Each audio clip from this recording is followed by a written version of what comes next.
Et sur cette plateforme pour prier ensemble, mettre ensemble nos énergies spirituelles pour féconder nos âmes, notre esprit, notre corps, afin d'être au plus près de notre Seigneur. Nous sommes réunis ce soir au nom du Père, du Fils et du Saint-Esprit. Amen. Avant de commencer la prière, je voudrais introduire le thème de ce soir. La dernière retraite, ça a été intense. Ça s'est très bien passé pour chacun de nous. Nous avons vécu des moments exceptionnels. Et d'ailleurs, comme toutes les autres retraites, nous vivons des temps forts à la retraite. Cela s'explique par le fait que nous créions une proximité avec le Seigneur, que nous donnions du temps au Seigneur, que nous prenions le temps pour le Seigneur et que nous nous isolions pour entendre la parole de Dieu, pour entendre Dieu parler à notre cœur et pour nous refaire de l'intérieur afin de pouvoir mieux marcher dans la vie et grandir spirituellement. Donc, vous comprenez que c'est important, quand on sort d'une retraite, de tenir sa lampe allumée. Ça ne sert à rien de faire une retraite et puis, dès qu'on sort de la retraite, on descend dans la vallée, la lampe s'éteint pour encore, je ne sais pas combien de mois, et puis après, on revient encore pour allumer la lampe. Les émotions que nous avons vécues, la proximité que nous avons vécue, l'expérience que nous avons vécue à la retraite, nous pouvons vivre cette expérience-là de façon quotidienne. Tout dépend de nous. Et c'est pourquoi ce soir, nous sommes réunis pour qu'on puisse ressasser un peu le chemin, l'attitude, le comportement qu'il faut avoir quand on sort d'une retraite. Et même quand on n'est pas, pour ceux qui ne sont pas partis, ce n'est pas bien grave, mais vous verrez qu'au fur du temps, il y a une attitude qu'il faut tenir. Vous savez, la vie spirituelle, elle est rigueur. On s'impose une rigueur pour pouvoir avancer dans la vie spirituelle. S'il n'y a pas de rigueur, il n'y a pas d'évolution. C'est comme dans l'école. L'école, tu vas à l'école, tu écris, tu fais, mais si tu ne mets pas en pratique, si tu n'apprends pas, tu ne peux pas évoluer. Tu vas redoubler la même classe 10 fois. Comme il n'y a pas d'examen dans la vie spirituelle, il n'y a que des épreuves qui nous permettent de grandir, tu vas être aux prises aux épreuves, comme tu ne seras pas suffisamment formé, et puis tu vas te tiédir avec le temps. Donc c'est très important ce soir, frères et sœurs, que nous soyons là pour parler de l'après-retraite, pour parler de notre vie spirituelle. Amen, amen. Alors, donc, notre thème de ce soir, c'est, je l'avais envoyé la dernière fois, après la montagne, comment garder le feu. Après la montagne, comment garder le feu. Alors, vous savez qu'une retraite spirituelle, c'est un moment qu'on prend avec le Seigneur. Donc, on crée une élévation spirituelle, donc comme si on montait sur une montagne pour rencontrer Dieu. Donc, en général, quand on est sur la montagne, l'atmosphère, les émotions font que on transcende un peu spirituellement, on transcende spirituellement. Donc, le temps de la retraite spirituelle sont des moments privilégiés où Dieu nous parle, où Dieu nous restaure, où il renouvelle notre foi. Nous repartons souvent remplis de joie, de paix, d'une nouvelle passion pour le Seigneur. Mais une fois revenu, une fois descendu de la montagne, on rencontre le quotidien. On rencontre notre vie réelle. Alors, la question qu'on se pose, c'est est-ce que le fait qu'on soit descendu de la montagne et que le temps de l'émotion est passé, est-ce que notre Dieu est toujours présent? Est-ce que c'est seulement sur la montagne qu'il faut vivre ces moments? La montagne est un lieu de la rencontre avec Dieu, mais la vallée est le lieu où la foi est éprouvée. Vous voyez, quand on descend, et ça s'explique même visiblement, quand on est sur la montagne, on a une vision beaucoup plus grande. On contemple des horizons et on est content, on est fier de ce qu'on voit. C'est cela. À la retraite, on prend un élan spirituel, un envol spirituel, et donc on touche au plus près des horizons qui sont des horizons divers et des horizons qui plaisent à notre regard spirituel. une fois qu'on descend dans la vallée et qu'on a une torche, eh bien, il y a le vent de la vallée qui vise à éteindre la lampe. Donc, notre objectif, c'est de maintenir la lampe allumée. Donc, dans 1 Thessaloniciens 5, 19, n'éteignez pas l'esprit. Donc, sur la montagne, on reçoit la plénitude du Saint-Esprit. On est visité. On reçoit le Saint-Esprit. Et quand on descend, il faut tout faire pour pas que cet esprit s'éteigne. On va voir un petit temps, entretenir une vie de prière quotidienne. Le feu ne s'entretient pas seul. Le feu que nous avons reçu, la grâce, la plénitude de l'onction que nous avons reçue, s'entretient avec la prière. Même Jésus se retirait régulièrement pour prier.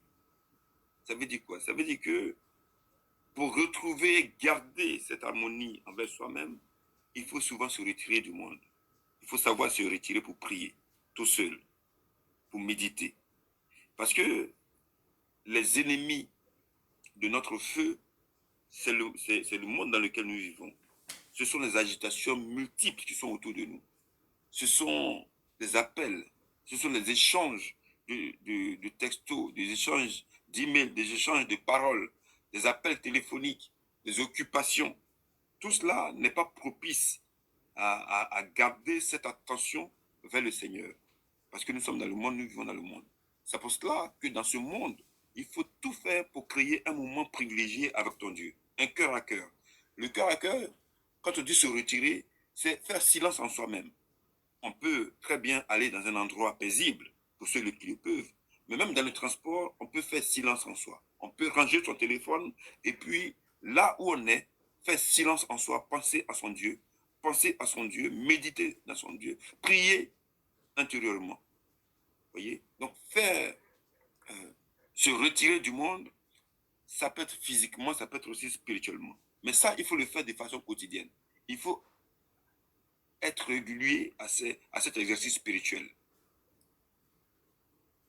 Donc, entretenir une vie de prière quotidienne. Je sais que vous priez beaucoup, on prie beaucoup, matin, midi, soir, on prie, mais ajoutez à ce moment de prière un moment de cœur à cœur, un moment de retrait personnel avec le Seigneur.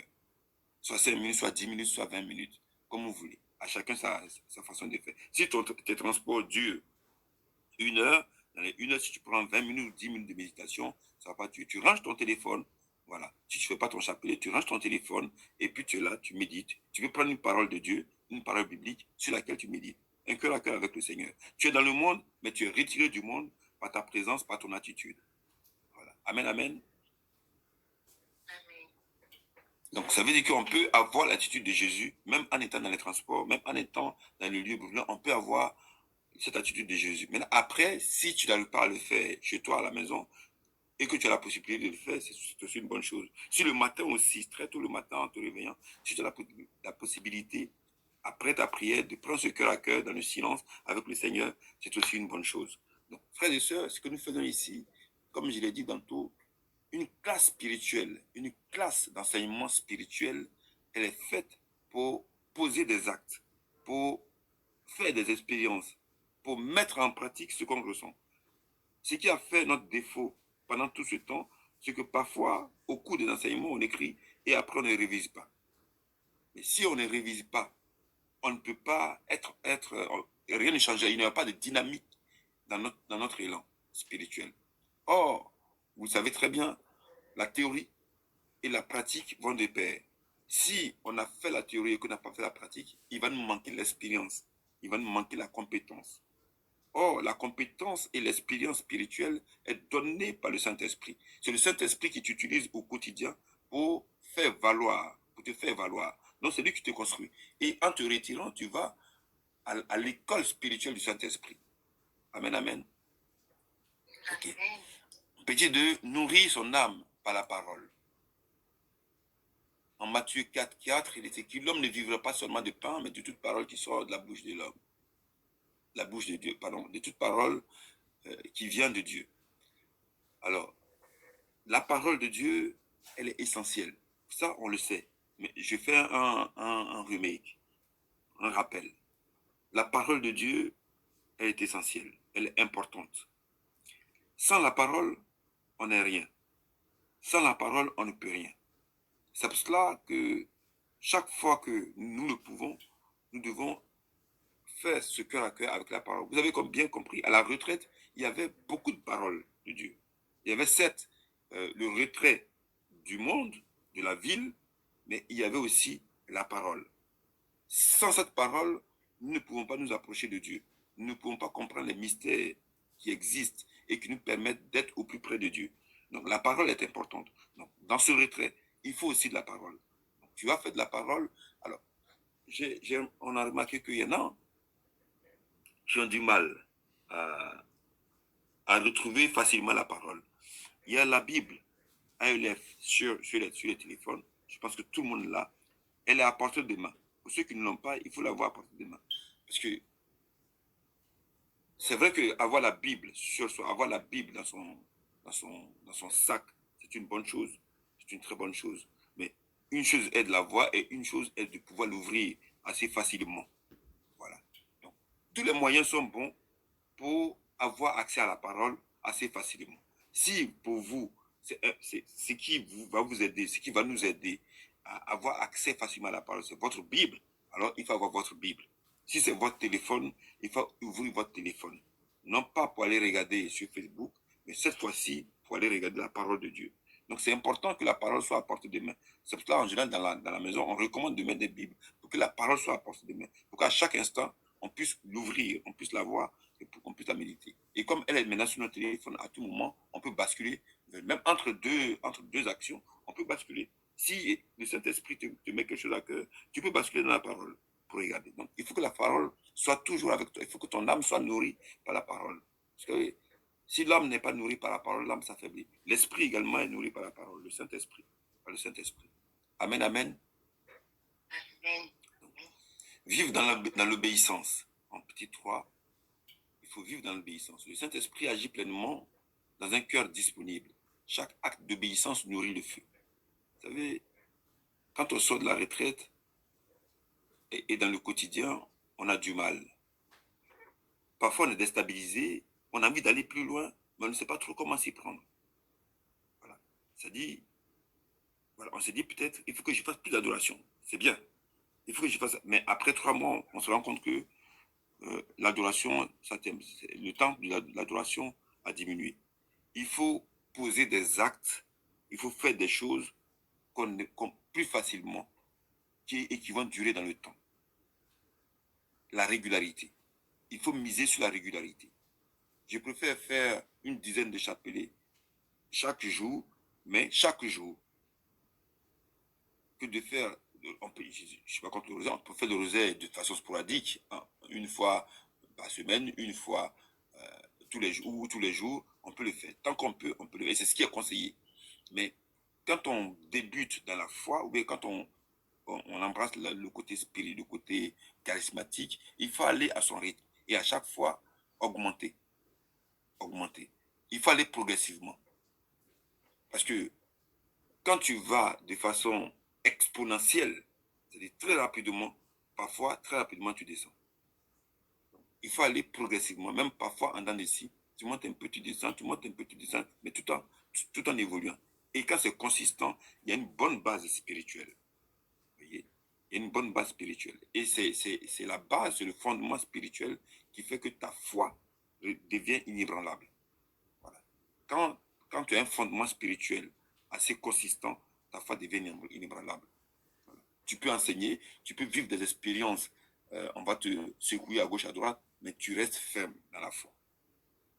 Donc, vivre dans l'obéissance, c'est aussi savoir reconnaître la voix du Saint-Esprit dans notre cœur. C'est se familiariser avec la voix du Saint-Esprit. Discerner sur la voix du Saint-Esprit et se familiariser avec la voix du Saint-Esprit, en fait d'être obéissant à l'Esprit Saint. Le Saint-Esprit agit pleinement dans un cœur disponible. Chaque acte que tu vas poser à l'endroit du Saint-Esprit, parce que souvent, comme vous le savez, l'esprit est opposé, enfin, la chair est opposée à l'esprit. Les deux vivent de façon antagoniste. Chaque fois que que tu vas pencher vers la rigueur spirituelle, donc vers la rigueur du Saint-Esprit, sache que tu grandis spirituellement. Mais chaque fois que tu penches vers la rigueur de la chair, eh bien, tu diminues spirituellement. C'est ce qu'il faut savoir. Donc, si la chair t'impose une certaine rigueur, un certain appel, et que tu réponds à cet appel qui n'est pas sanctifié, il faut savoir que tu es en train de rabaisser spirituellement. D'accord? Chaque fois que le Saint-Esprit te dit non, ne fais pas ça, toi-même tu sais très bien que ce n'est pas bon. Et que tu as obéi par la grâce de Dieu, par le soutien et la présence du Saint-Esprit, eh bien sache que tu auras fait un pas. Alors, comme on l'a vu à la retraite, hein, on nous a dit que, et c'est ce qui est vrai, un bébé, quand il naît, il ne court pas. Il fait d'abord 4 pattes. D'abord, il arrive à se redresser. Quand il est couché, il arrive à se redresser tout seul. Ensuite, il fait 4 pattes. Ensuite, il se tient debout. Et il commence à marcher. Et il commence à courir.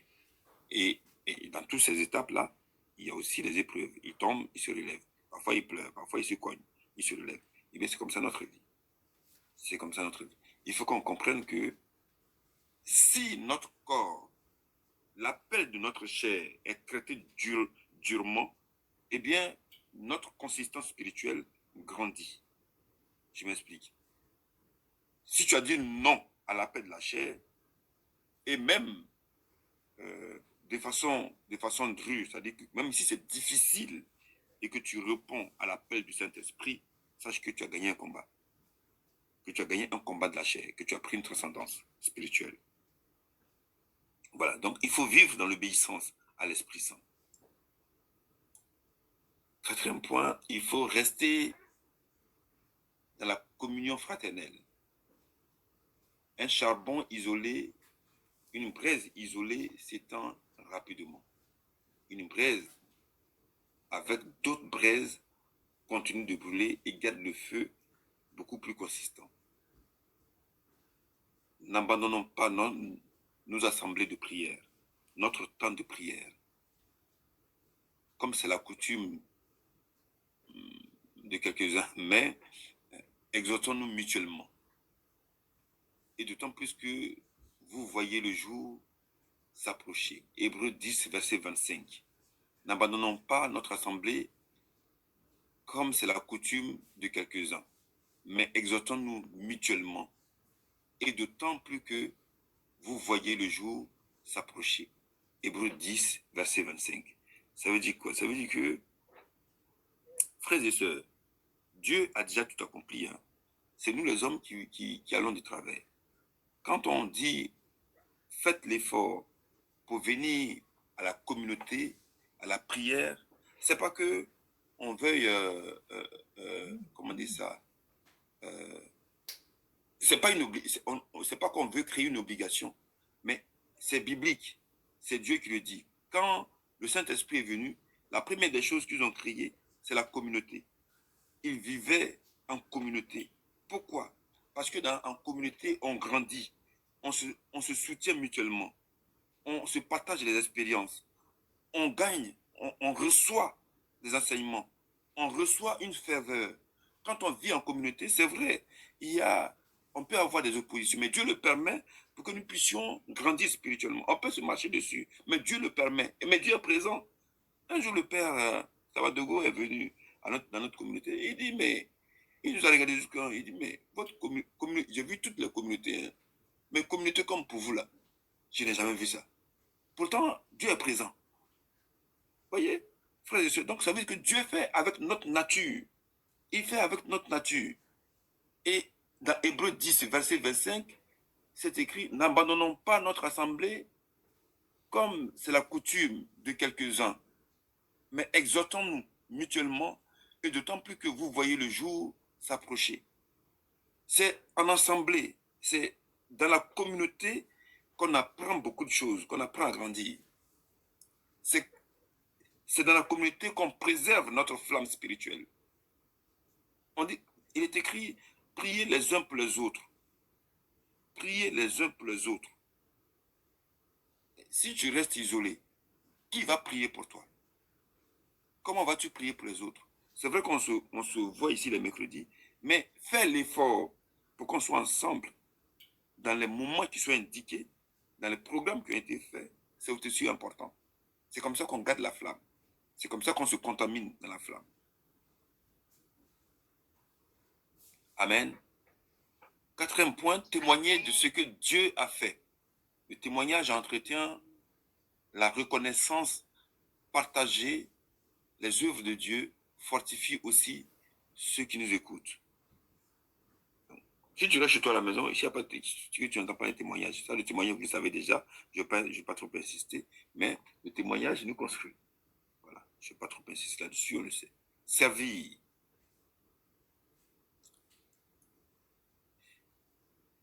Servir, le feu grandit lorsqu'il est mis au service des autres. Dieu ne nous remplit pas uniquement pour nous-mêmes, mais pour notre mission. Donc, si on a reçu le feu quand on est sur la montagne, il faut pouvoir l'utiliser. Ce qu'on a reçu, il faut pouvoir utiliser. Il faut pouvoir mettre ça au service des autres. Si tu ne veux pas que ton élan spirituel freine, il faut que tu sois dans le zèle et que tu veux demeurer dans le zèle, il faut que tu apprennes à servir. Donc, servir, c'est l'engagement. Il faut que tu t'engages. Alors, l'engagement, parfois on a peur de s'engager parce qu'on ne sait pas quand ça va s'arrêter. Non, tu peux t'engager pour 1 an. Tu peux t'engager même pour 3 mois, pour 6 mois. Tu dis, bon, pendant 6 mois, je décide de faire ça, de cette action-là. Et je la fais, je la mène jusqu'au truc. C'est mon engagement. Après 6 mois, je regarde. Est-ce que je continue ou j'arrête? Si je vais arrêter, j'arrête. Il n'y a pas de problème. Dieu ne va pas t'en vouloir pour ça. Parfois, à la communauté, on ne discerne pas trop sur cette façon de faire là. On se dit, ah ben, c'est moi qui faisais ça, peut-être que si j'arrête, le Seigneur ne va pas être content de moi, ou on se fait souvent des idées. Non, non, non, non. Tu ressens de faire une action, eh bien tu t'engages à la faire. Mais il faut que tu t'engages pour un délai. Si tu veux t'engager de façon définitive, tu le peux. Voilà, tu te dis, bon, voilà, je m'engage pour faire ça. Quand je serai fatigué, je vais m'arrêter. Mais le mieux, c'est de te donner un délai.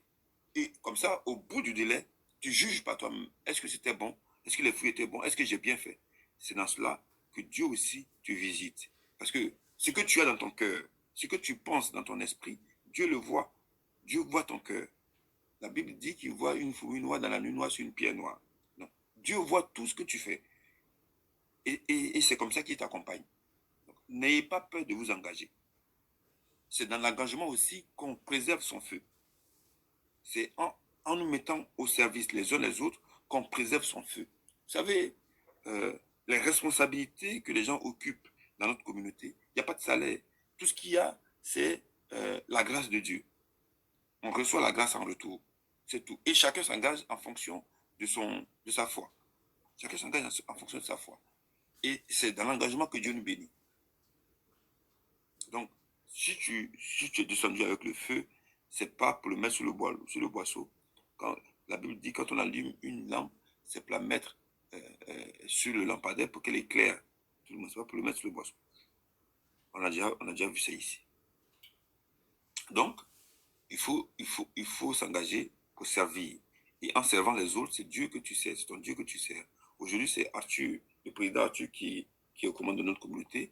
Il faut obéir à ce qu'il dit et il faut s'engager, il faut pouvoir s'engager auprès de lui. Vous savez, c'est pas de créer et d'idolâtrer, mais nos frères protestants, bon, il y en a qui exagèrent, hein, mais dans l'absolu des choses, ce qu'ils font, c'est pas mauvais. C'est-à-dire qu'ils savent que le pasteur apporte l'onction de la communauté. Donc, ils le respectent, ils l'accompagnent. Ils veillent à ce qu'il soit toujours préservé pour pouvoir recevoir de Dieu, afin qu'eux aussi y bénéficient. C'est comme ça qu'on doit s'occuper du responsable, du président.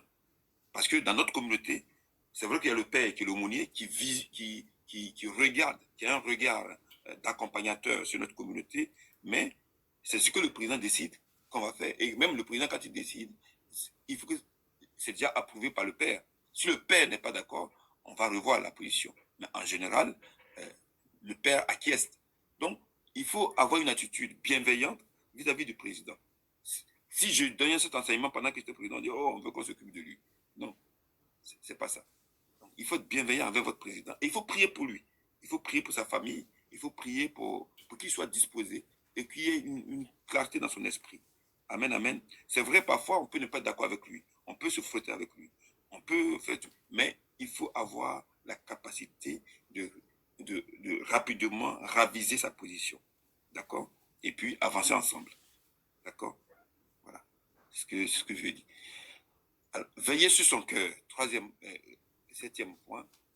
Veillez sur son cœur. Pour ceux qui nous prennent en charge, en marche, en point 1, on a vu entretien d'une vie de prière quotidienne.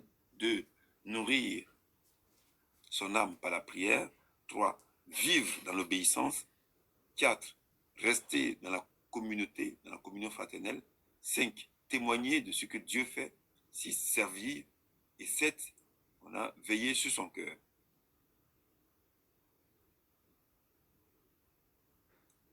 Tout ne nourrit pas notre vie spirituelle.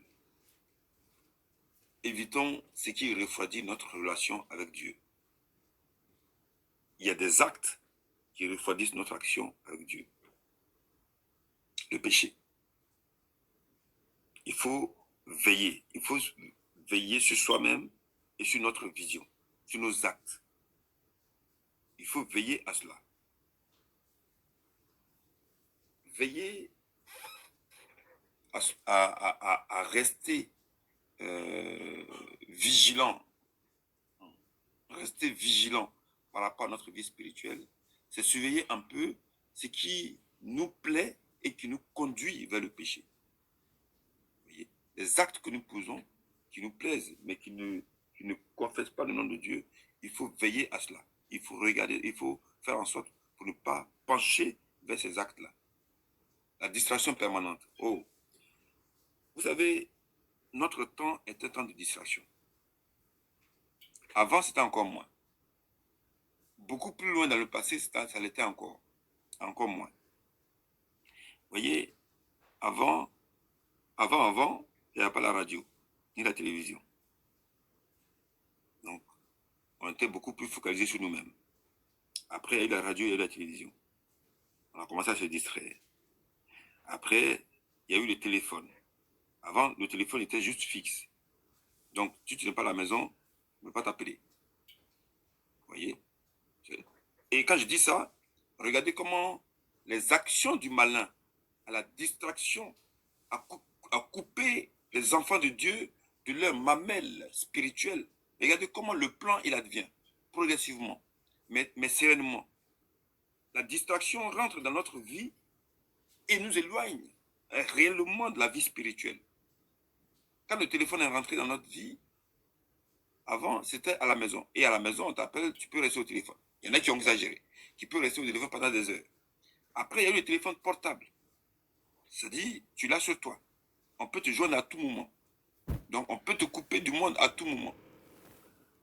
Et il y a eu le téléphone avec appel vidéo. Là même, c'est gâté. Après, il y a eu les réseaux sociaux. Là même, c'est-à-dire, on n'a même plus le temps. Vous voyez comment le diable avance progressivement dans notre intimité. Aujourd'hui, à cause du téléphone, c'est vrai, moi-même j'en parle, mais je suis aussi dedans. Et je prie pour que Dieu nous préserve de cela. À cause du téléphone, on a du mal à avoir un discours, un dialogue réel fondé à la maison. Chacun sur son téléphone. Frères et sœurs, je le dis, je suis concerné aussi, mais je le dis, il faudrait qu'on fasse attention, qu'on fasse l'effort dans ce sens-là. Qu'on fasse l'effort dans ce sens-là. Aujourd'hui, j'ai oublié mon téléphone à la maison. Et quand je partais, je me suis rendu compte que j'ai oublié mon téléphone à la maison. Au début, la force me disait, mais retourne-toi prendre ton téléphone. Je dis non. Et puis il y a une voix qui disait, aujourd'hui tu vas être tranquille. J'ai dit, ah ouais, ça c'est vrai. La deuxième voix qui a dit, aujourd'hui tu vas être tranquille, c'est celle-là qui était vraiment la véritable voix.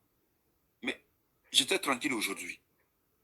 Franchement, j'étais tranquille de chez tranquille. Il n'y avait pas d'appel téléphonique, il n'y avait pas de vidéos, il n'y avait pas de trucs, mais j'étais vraiment tranquille. J'ai travaillé sereinement, je suis rentré chez moi. Même en venant, même dans le train, j'ai pu faire une petite sieste.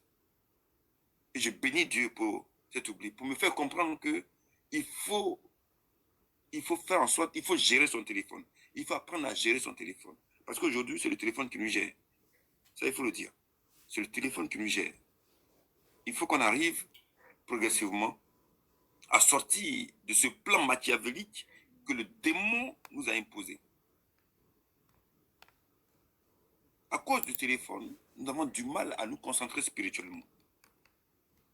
Utilisons le téléphone pour de bonnes choses, comme ce que nous sommes en train de faire. Le téléphone nous permet d'échanger spirituellement. Les réseaux sociaux doivent nous permettre de nous construire spirituellement. Si nous y allons, allons-y parce que, avec la grâce de Dieu, allons-y parce qu'il y a des enseignements, allons-y parce qu'il y a des vidéos qui nous construisent, allons-y parce qu'il y a des moments de prière. Voilà. Faisons en sorte que nous puissions sortir du plan du malin ou bien utiliser le plan du malin contre lui-même. Amen, amen. Quelqu'un m'entend? Ma fille, tu réponds bien, c'est bien ça. Sois béni.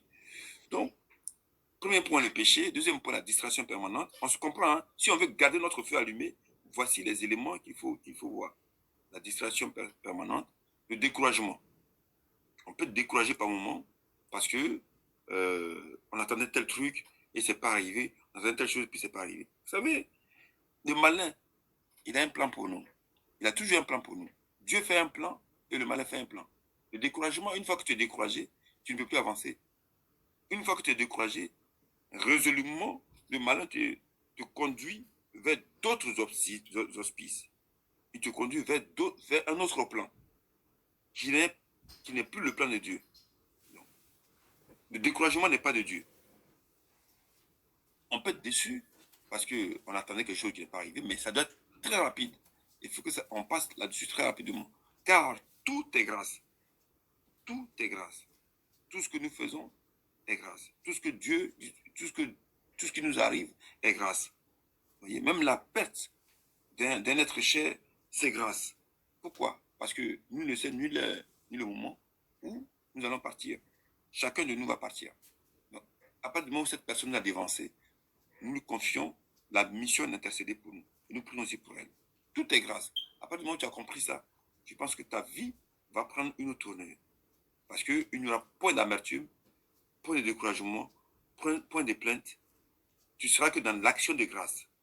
Et dans l'action de grâce, tu grandis spirituellement. C'est une autre dimension spirituelle. Comme on dit, l'amour de Dieu est folie. C'est vrai, quand tu es dans l'action de grâce, c'est la folie. On va te dire ça, tu dis, oh, tout est grâce. Les gens pensent que tu n'es pas conscient de ce qui arrive. Non, tu as pleine conscience. Mais la confiance en ton Dieu fait que tout devient petit devant toi. Les problèmes deviennent petits. Il n'y a pas de problème qui puisse surpasser ton entendement. Il n'y a pas de problème qui puisse surpasser l'entendement de Dieu. Donc, comme Dieu est ton Père, donc aucun problème ne peut surpasser l'entendement de ton existence. Parce que c'est Dieu qui te conduit. Amen, amen. C'est Dieu qui te conduit. C'est Dieu qui te conduit. C'est le Seigneur de l'univers qui te conduit. Le Dieu éternel et tout-puissant, c'est lui qui te conduit. Pendant que tu vois la grandeur de Dieu, en ce moment, ton problème devient petit. Et toi-même, tu te lances dans ce moment-là, dans la proximité de Dieu, eh bien, tout ce qui ne confesse pas le nom de Dieu disparaît. Amen. Donc, le découragement et l'amertume. L'amertume vient comme une pesanteur de notre âme. Or, vous savez que l'âme est le lieu des sensations. Donc, quand tu gardes en toi une certaine amertume, eh bien, tu attristes ton âme. Or, si ton âme est attristée, il devient vulnérable et il devient la proie du malin. Vous voyez, il devient la proie du malin. Donc, il faut lutter contre l'amertume. Et le dernier point, le manque de pardon. On l'a vu à la retraite. Hein. Ne pas pardonner, c'est aller contre le feu que nous avons reçu. Il faut avoir le sens du pardon de façon efficace. Il faut avoir le sens du pardon de façon efficace. Il faut avoir le sens du pardon. La Bible déclare que le soleil ne se couche pas sur ta colère. Que le soleil ne se couche pas sur ta colère. Désarmons nos cœurs. Désarme ton cœur. Garde ton cœur plus que toute autre chose. Garde ton cœur plus que toute autre chose. Proverbe 3. Proverbe 4, verset 23. Garde ton cœur plus que toute autre chose. C'est-à-dire, tu dois être le gardien de ton cœur. Il ne faut pas que de mauvais sentiments entrent dedans. Il ne faut pas que des sentiments qui vont t'éloigner de ton Dieu entrent dedans et que tu les entretiennes. Parce qu'un sentiment qui ne confesse pas le nom de Dieu, une fois qu'il rentre dans ton cœur, si tu n'as pas pris garde, il va germer. Il va pousser des racines et il va commencer à te détruire. Il vaut mieux être faible dans ce sens-là pour grandir spirituellement. Il vaut mieux pardonner facilement pour grandir spirituellement. Garde ton cœur plus que toute autre chose. Proverbe 4, verset 23. Ça veut dire que le cœur est important. Les sentiments du cœur sont importants. Parce que ça touche même le fondement de notre élan spirituel.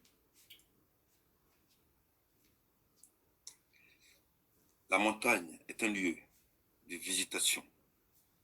La vallée est un lieu de manifestation. Le véritable défi n'est pas seulement de monter sur la montagne, mais de redescendre avec le feu et de le garder vivant chaque jour. N'éteignez pas l'esprit.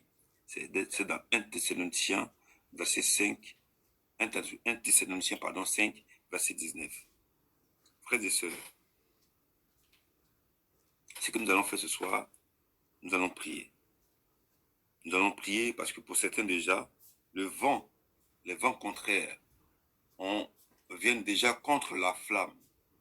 Il y en a qui ont déjà quitté la montagne très rapidement et la flamme a déjà vécu certaines secousses.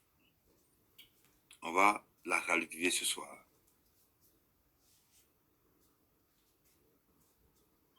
Seigneur, merci pour toutes ces grâces reçues. Ne permets pas que le feu de ton esprit s'éloigne dans ma vie, dans notre vie. Donne à chacun la fidélité dans la prière, l'amour de ta parole, la force de te servir et la persévérance jusqu'au bout.